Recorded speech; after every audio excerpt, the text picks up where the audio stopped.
कह देती है कि पिताजी हम तो तेरा ही भाग का खाती हैं, लेकिन सातवीं सबसे छोटी पद्माबाई वो मना करती है कि पिताजी मैं तो मेरा ही भाग का खाती हूँ। तो राजा के मन में क्या विचार आता है भैया?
जब पद्माबाई ने कही ना कि पिताजी मैं तो मेरा ही भाग का खाती हूँ, तो राजा मन में विचार करता है कि इस पद्मा का कैसा भाग्य। तो वो राजा ने जंगल से एक मोर मंगवा लिया जो भी पैर से लंगड़ा। जब रानी के महल में वो मोर आ गया तो रानी राजा से कहती है कि राजा ये बतलाओ आज मेरे महल में लंगड़ा मोर क्यों आया? तो राजा कहता है कि रानी तेरी पद्मा का भाग्य देखना है। तो रानी क्या कहती है राजा से? गीत के माध्यम से बता भैया।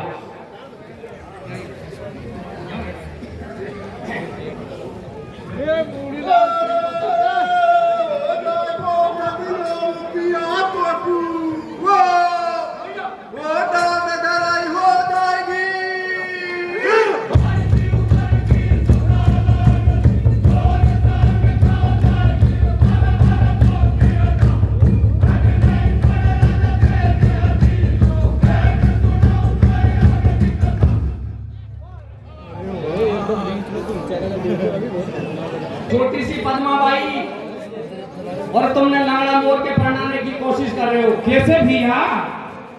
तो राजा से बहुत मना करती है रानी, लेकिन राजा क्या कहता है? क्या कहता है भैया? कि रानी तेरी बेटी को एक बार समझा दे और कह दे कि पिताजी मैं तेरा ही भाग का खा लूंगी। कैसे भैया? तो राजा और रानी आपस में कैसे समझाते? कौन कौन सी बात होती है भैया? क्या होती है भैया? हेलो श्री ए अबोरे पद्मा बात मान ले तेरे भाग्य में मोर लिखो। अरे फिर अरे पालूए आके संग में दे फूटे रो भाग्य सो दे फूटे रो भाग्य सो रे भाई दे फूटे रो भाग्य सो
अब देखिए बंधुओं, रानी ने बहुत समझा लिया राजा, कैसे भैया? और अपनी बेटी को भी समझा लिया कि बेटी तू मान जा, मेरी कहन मान ले। कैसे भैया? एक बार कह दे, लेकिन पद्मा ने कह दिया कि पिताजी चाहे मर जाऊं लेकिन मेरा ही भैंका खाऊंगी। कैसे भैया? तो वो राजा नगर में से एक पंडित बुलवाता है। कैसे भैया? और अपनी बेटी की भंवरिया कैसे देता है भैया? कैसे दियो भैया?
बहुत अच्छे, बहुत सुंदर, बहुत बढ़िया। अब बेचारी मैया का क्या बने? वो बेचारी बहुत रोती है, लेकिन पद्माबाई क्या कहती है? अरे मैया घबराने की जरूरत नहीं है, मेरे भाग्य में ये मोर ही लिखा है। तो बेटी की भंवरिया पड़ जाने के बाद में वो रानी हो जाती है महलों की। अब पद्माबाई लंगड़ा मोर से क्या कहती है?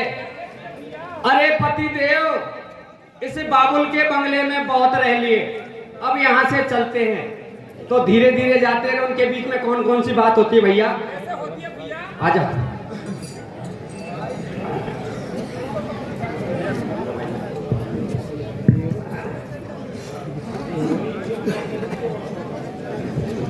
मीडिया जी, गढ़खेड़ा जी। तो कौन कौन सी बात होती है भैया पद्मा के मोर के बीच में? आगे आगे मोर पले पद्मा में तो जग मैया पे सारे पद्मा हमें ओ जग तो तेरी तो बाल बदता मेरी जैसे पति को रवे कबे साथी की को रंगे रोटे को बलवाने नंगे को अब है को बलवा बोलने ओ बोलने तेरे संग पर नहीं साथे को भैया तो बने भाई मत छोड़ मारा साजना ये कली। दंगल सुन रही हो सर? अब धीरे धीरे दोनों चल देते हैं और चलते चलते चलते चलते संध्या हो जाती है। कल को परसों को 2 दिन को अब वो मोर एक पेड़ पे बैठ जाता है और पद्माबाई भगवान का भजन करती है, लेकिन क्या कहती है? अरे पति देव, थोड़ा मौसम का ध्यान रखना। तो क्या कहती है? फिर आगे के आगे सोचो।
अरे होनहार की बात है, एक हवा का झोंके से वो लंगड़ा मोर गिर जाता है और गिरने के बाद में उसकी मौत हो जाती है। तो वो पद्माबाई क्या विचार करती है रे और क्या कहती है? क्या भाई तू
अब पद्माबाई के मन में क्या विचार आता है? जैसे भैया कि इस बियाबान जंगल में कोई नहीं है, केवल सहारा है तो भोलेनाथ जी। तो वो कैसे कहती है भगवान से? कैसे कहती है भैया? ए भगवान, इस जंगल में एक ऐसी आफत आ जाए, ओले पड़ जाए, जो मेरे भी प्राण पक्षी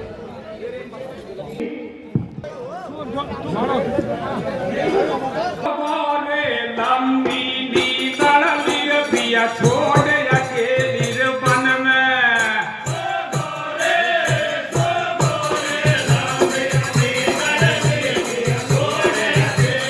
वन में सो गोरे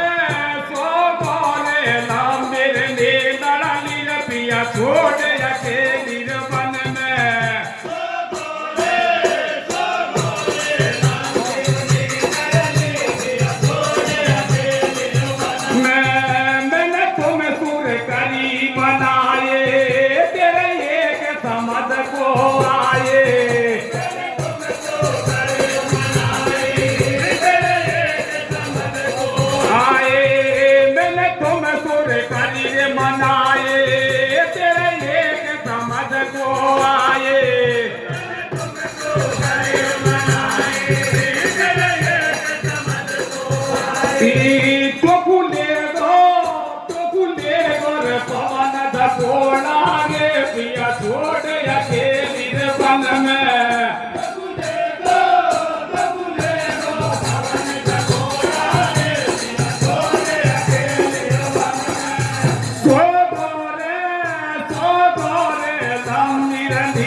छोड़ अकेली वन में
अब बेचारी नारी पे जंगल में क्या बन सकता है, तो वो शंकर भगवान से विनती करती है और क्या कहती है, अरे शंकर भगवान, डट जा भाइयों। ए भैया आए, ये नवीन साथियों से मेरा निवेदन है, शांति व्यवस्था बनाए रखें, शांति व्यवस्था बनाए रखें आप लोग। देखिए बंधुओं, शंकर भगवान से कहती है पद्माबाई बियावान जंगल में, कैसे भैया? ए भगवान, आपने ये 2-4 चीज ऐसी बना दी जो एक दूसरे के बिना शोभा नहीं देती। कैसे भैया? वो भैया 4 चीज है। कैसे भैया? लेकिन गीत के माध्यम से तू ही बता कौन कौन सी है। मैं बता दूं भैया, कोई दिक्कत नहीं। मैं तो देख आप कोई क्षेत्र कोई बतावा हम, कोई दिक्कत नहीं। और जिए बेनु दे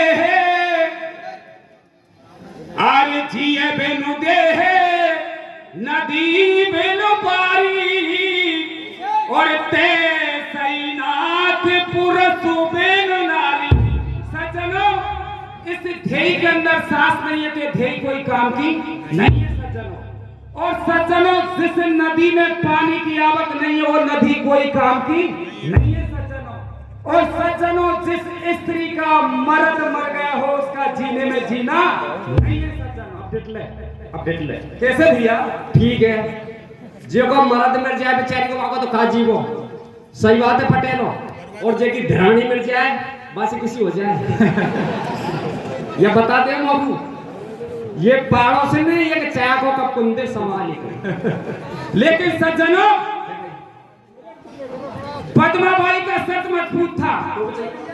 पद्माबाई की अपने माँ बापों ने और उस लंगड़े मोर से शादी कर दी। पद्माबाई उस लंगड़े मोर को लेकर के जंगल में चली जाती है, लेकिन पक्षी की आदत कभी छिपती नहीं है श्रोतागणों। एक दिन वो लंगड़ा मोर और एक पेड़ की डाली पर जाकर के बैठ जाता है। बहुत बढ़िया। और इधर से आंधी तूफान आता है और वो लंगड़ा मोर उस डाली से गिरकर जमीन पर अपना प्राण त्याग देता है। अब उस बियाबान जंगल में और पद्माबाई अपने पति को फिर भी धैर्य रखती है। क्या कहती है श्रोतागणों? के होए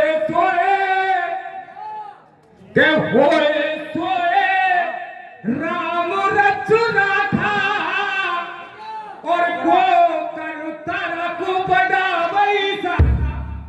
सज्जनों, जो विधाता ने लिख दी उसको मेट नहीं सकता। अब उस बियाबान जंगल में और वो पद्माबाई, आजकल की छोरी तो लोग है काका दिन में उनको मैं देख जो कोई बढ़िया पे हाथ फेंक दीजो तो डोकरो दिन भर परेशान हो तो डोले खामले जाइए ना, ये का तुम जानो खा पहुंच रहा है। तो उसका सच देखो, उस बियाबान जंगल में और पद्माबाई अपने पति के दाह संस्कार के लिए किस तरीका से लकड़ी इकट्ठी करती है। श्रोतागणों, कैसे दाह संस्कार करती है कथा आगे बताएंगे। हेलो, तो रामायण को बहुत ज्ञान है। हरि कीर्तन भी अच्छे करेगा, बहुत शानदार। तो भैया कैसे?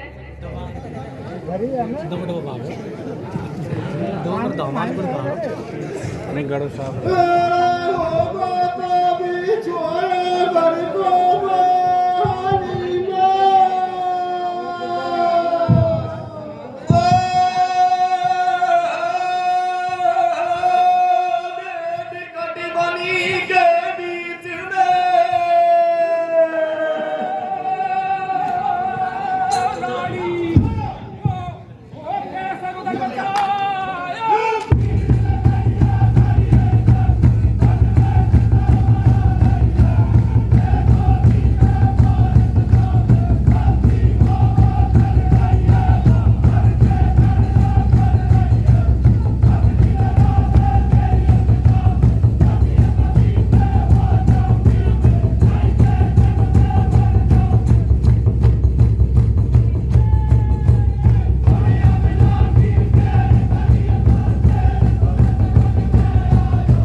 भक्ति में वो शक्ति होती है जो पद्माबाई ने भक्ति की शंकर भगवान की, तो पार्वती मैया क्या कहते हैं भोलेनाथ जी से, अरे शंकर भगवान तुम मेरे साथ में एक जंगल में चलो। तो पार्वती भोलेनाथ जी आ जाते हैं जंगल में और पार्वती कहती है कि देखो भगवान ये क्या हो रहा है, ये बहुत भजन करती है भगवान का पद्माबाई, लेकिन कितने दुख झेल रही है ये। तो भोलेनाथ जी कहते हैं कि पार्वती ये बतलाओ कि अब मेरे को क्या करना है। तो पार्वती कहती है कि भोलेनाथ जी इस मरा हुआ मोर इसको मर्द बना दो, इंसान बना दो और इसके एक ऐसी निशानी लगा देना जो ये पद्माबाई इस जगत में बदनाम नहीं हो। तो पार्वती भोलेनाथ से क्या कहती है भैया, खेला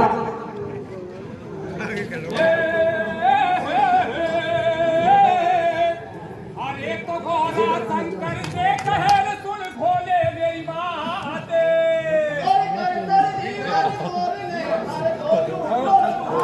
अजी तो मेरी गोया को मोर नार मेरे बल में रचता बनाए, और है संबंधी नार प्रिया पे ये भी होता है गवाए, अरे मेरे पर खाऊ पिता पे याद यो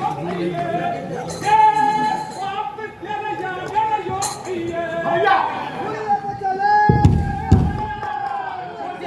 भागी गोरा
गढ़मुरा को राज तो बनाती है मोरध्वज, लेकिन अभी कथा थोड़ी सी अधूरी रह गई।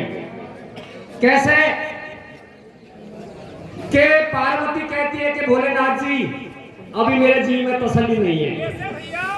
तो भोलेनाथ जी कहते हैं कि पार्वती तू एक बार ही कहते तेरी कौन कौन सी बात है। तो पार्वती कहती है अरे भोलेनाथ जी एक बेचारी को एक सुंदर सा नगर बनवा दो पद्मा को, और एक सुंदर सा महल और गाड़ी घोड़े बंगले बांगी लगवा दो नौकर। भगवान की कृपा से मौज हो गई, लेकिन वो बेटी की आत्मा ऐसी दुआ दे गई जो बिछड़े राजा बिल्कुल कंगाल हो गया।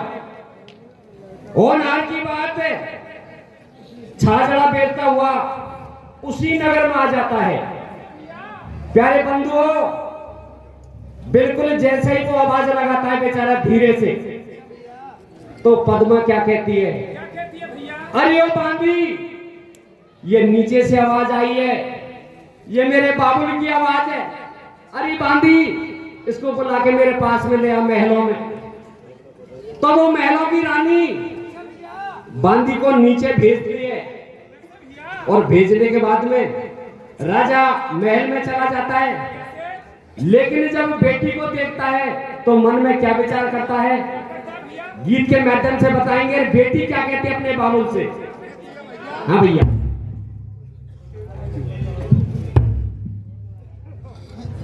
हे, अरे तो हाथ जोड़ विनती करूं रे, सुनो रे सभा दे ध्यान।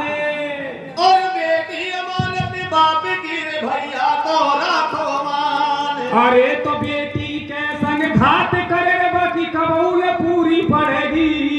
और बेटा बेटी में भेद न रखने की बिगड़ी हो बात बनेगे। अजी तो लगो रे सुता को साप भूप के रे बिगड़ गए सब हाले। और बीछल के राज्य में सभाई पड़ने लगे अकाल। अरे तो राज पाठ दियो छीन भूप के रे आ गई नादारे। हे भूप के रे आ गई नादारे।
बहुत अच्छे, बहुत अच्छे, बहुत सुंदर साहब, बहुत बहुत धन्यवाद आपको।